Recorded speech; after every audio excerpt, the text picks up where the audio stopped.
Pare, may nakita ka na? Wait ka lang dyan, naghahanap pa ako pare. Ayun yung binata. Iho! Bakit po Lola? Baka naman iho, matulungan mo ako. Baho ng hininga. Tumawid po ba ng kalsada Lola? Hindi. Tulungan mo akong lumipad. Kaya mo? Bakit hindi niyo po kagad sinabi, Lola? Yun lang pala, may kanyon dito sa likod ko. Pumakay na lang po kayo at papaliparin ko po kayo hanggang Mindoro. Ito naman si Iho, hindi mabiro. Parito na po, Lola. Wag na po kayo mag-joke. Tatawid na po tayo. Sige po, Lola. Dahan-dahan lang po. Tuliling. Lola, wait lang po. May natawag sa akin. Halayari ako. Tuliling. Iho, wag mo nang pansinin yan. Utot ko lang yung naririnig mo. Ha?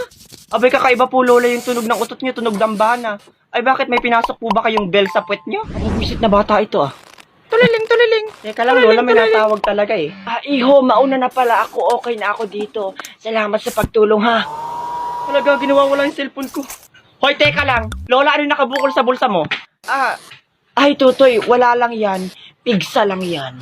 May pigsa ba namang hugis rectangle? Gusto mo bang putukin ko yung pigsa mo? Cellphone ko yan, Lola. Magnanakaw ka? Pare, takbo! Anong takbo? Dito ka lang. Nagpapanggap ka lang palang, Lola. Anong pinagsasabi mo? Tulungan niyo ako. Nababaliw na ata itong binatang to. Bitawan mo ako. Okay. Beep, beep! Hala, nalagasan si Lola. Hindi siya, Lola. Magnanakaw talaga yan. Hala, ano nangyari? Hindi ko alam. RIP that Lola. Kawawa naman. Deserve.